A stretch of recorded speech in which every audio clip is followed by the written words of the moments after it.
sebetulnya kita sudah pernah membangun namanya Bogor Creative Center. Jadi kreativitas daerah tentu bagaimana bisa mengundang banyak investor melalui ya potensi daerah yang kita punya. Kita punya keinginan suatu saat kalau LRT sampai Bogor, maka di Bogor harus ada tram. Semuanya mendukung karena memang ke depan itu kan harus green transportation ya. Oh green iya. city. Didukung oleh BNI.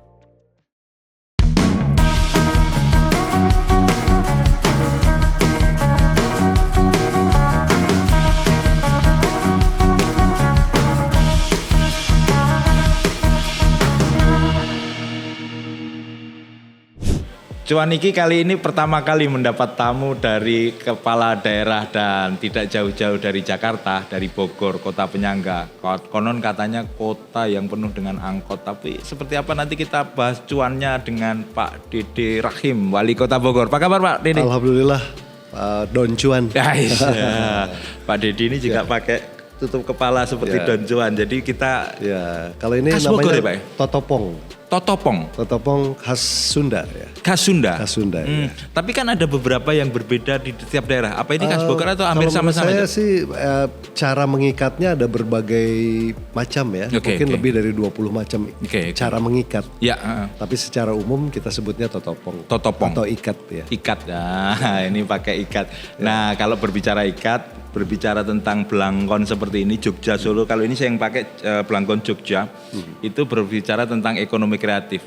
Pak, potensi cuan dari Kota Bogor untuk ekonomi kreatif ke depan saya lihat, saya baca-baca itu cukup bagus. Ya. Bagaimana Pak Wali mengembangkan ekonomi kreatif di Bogor, Pak?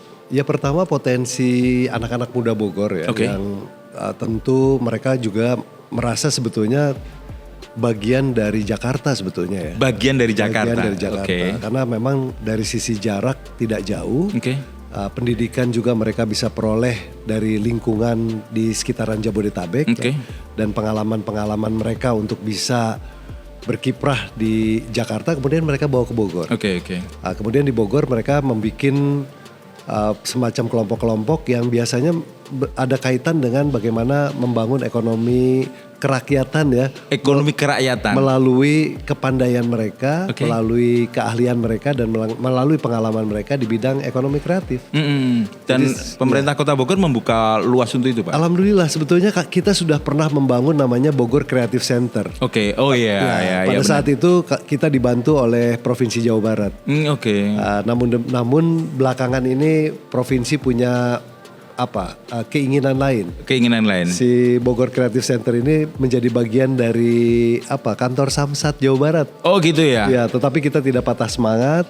Bikin lagi lah Pak. Kita akan bikin lagi. Nah, jangan patah semangat anak-anak muda Bogor, nanti akan dibikinkan Pak Wali Kota Bogor Kreatif yang baru lah, yang pasti kreatif, walaupun tempatnya dipindah harus kreatif nyari tempat yang baik. Tapi by the way Pak Wali, Pak Wali, saya baca referensi perdagangan dan jasa menjadi salah satu penyumbang terbesar dari ekonomi di Kota Bogor. Seperti apa sekarang kondisinya Pak? Kondisinya tentu begini, kalau di Bogor itu kan perdagangan dan jasa, dan kemudian diakumulasi dalam bentuk PDRB. PDRB. Karena apa? Karena PPN masuk ke pusat, PPh 21 pusat, PPh 23 pusat, PPh 25 pusat, pajak bahan bakar ke pusat, pajak kendaraan bermotor sharing dengan provinsi. Jadi kreativitas daerah tentu bagaimana bisa mengundang banyak investor melalui potensi daerah yang kita punya. Terutama keindahan alam ya. Kita punya kebun raya, punya Istana Bogor, kemudian juga sejarah kulineri di Bogor ini kan luar biasa. Ini menarik, kuliner, tempat wisata, akhirnya mais gitu punya potensi yang besar juga kan? Punya potensi yang sangat besar. Kita punya hotel yang cukup banyak ya, mulai dari istilahnya ya, Melati sampai dengan bintang 4, jumlahnya lebih dari 80-an. Wow. Ya, jadi itu potensi yang bisa kita kembangkan, tinggal bagaimana tadi kreativitas anak-anak muda, membangun event, kemudian juga memastikan bahwa pendukung ya dari kegiatan-kegiatan itu juga bisa diproduksi, dikreativitaskan dari Kota Bogor sehingga menghasilkan cuan tadi kan. Kota Bogor. Pak, saya itu kan orang Depok yang dulu bagian dari Bogor. Ciri khasnya hampir sama, penataan wilayah hampir sama, angkotannya juga sama. Dulu waktu kampanye kok saya nggak lihat wajah Pak Wali di angkot-angkot Bogor, itu kenapa Pak? Kita punya program namanya reduksi, konversi dan rerouting angkot. Oh gitu. Itu Jadi apa? itu Bisa bagian- dielaborasi seperti apa sih Pak? Jadi begini, kita kan perlu satu langkah maju ya. Kenapa? Karena jarak Jakarta dengan Bogor itu dekat sekali. Oke. Nah, saya punya konsep bagaimana layanan transportasi di Jakarta dengan di Bogor itu nggak boleh terlalu jauh. Jadi service levelnya harus sama. Oke. Nah, di zaman sekarang tentu bukan lagi angkot. Oke. Jakarta punya MRT, punya LRT.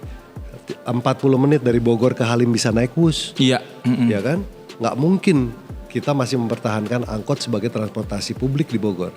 Nah, transisi ini kita pakai namanya bis kita dari program BTS-nya pusat dulu. Oke. Tetapi kemudian kita pakai semacam subsidi dari pemerintah Kota Bogor. Oke. Tapi kita punya keinginan suatu saat kalau LRT sampai Bogor, maka di Bogor harus ada tram. Harus ada Dan tram. sudah ada studinya. Tram di dalam kota gitu Tram Pak? dalam kota. Oh, itu sudah ada studinya? Sudah ada studinya dari Prancis. Kemudian juga kita dibantu oleh Kementerian Perhubungan, Oke. Dirjen Perkeretaapian. Semuanya mendukung karena memang ke depan itu kan harus green transportation ya. Oh Green city. iya. Jadi kalau orang bisa mengurangi pemakaian kendaraan pribadi, naik kendaraan umum ya, yang jumlahnya mungkin penumpangnya lebih Lebih banyak. itu akan menurunkan emisi gas buang. Benar gitu. Artinya nanti ke depan masyarakat Bogor akan diarahkan ke transportasi massal yang layak Ya. dan yang sekelas dengan Jakarta lah. Ya, hari ini Trans Jabodetabek sudah sampai Bogor. Saya dengar itu Pak. Ya, benar. Saya tentu bicara dengan Pak Gubernur DKI ya, Pak Pramono ya. Pak Pramono Anung, Pak Pram, kan DKI uangnya banyak. Iya. Nah, kita kebagian dong subsidinya, terutama di transportasi. Supaya apa? Supaya di Jagorawi nggak terlalu banyak kendaraan pribadi ya. Kendaraan roda 4 milik pribadi itu kan kemudian menyumbang kemacetan juga Benar. di Jakarta. Nah mereka kalau kemudian mereka beralih ke kendaraan umum yang kurang lebih pelayanannya mirip sama atau bahkan lebih, tentu mereka juga. dengan Sebagian supaya- besar warga Bogor juga bekerjanya nyari anunya kan di Jakarta betul, juga kan betul, Pak ya. betul. Berapa orang sih Pak kalau catatan dari Pemkot Pak? Kalau dilihat dari komuter line harian ya, Iya. itu penggunaannya sudah mendekati 100.000. Wow. Kemudian kalau kita lihat data dari badan pengelola jalan tol ya. Jalan tol ya. Kalau tidak salah area Bogor sampai Cibubur sampai Cawang itu per hari bisa 300.000 kendaraan. Banyak sekali. Ya artinya Artinya. kalau kemudian LRT mengambil peran, kemudian juga Trans Jabodetabek mengambil peran, kemudian di dalam kotanya juga kita bikin satu sistem transportasi yang memadai ya, tentu masyarakat juga akan beralih ya ke depan. Nah ini bagi masyarakat Bogor yang pakai kendaraan pribadi dan semuanya nanti kalau LRT bisa nyambung transportasinya bisa cukup lebih sering lagi, ini cuan-cuan yang kalian dapatkan akan lebih gampang. Pak terakhir Pak tentang properti nih Pak, perumahan. Dapat kabar nih Pak, banyak properti nakal mulai bermunculan di Bogor nih. Seperti apa sih Pak sebenarnya? Dengar nggak sih Pak Wali? Saya sih kalau di kota Bogor mungkin nggak terlalu banyak Oke. ya. Tetapi memang begini, para pengembang yang sudah lama tidak berhasil memenuhi persyaratan untuk pengalihan fasum dan fasos. Oke. Biasanya memang kabur kan gitu kan. Oh. Nah, kalau kabur kemudian yang dirugikan adalah konsumen. Oke. Ya, yang mestinya jalanannya itu diserahkan ke pemerintah kota dalam keadaan baik, belum diserahkan.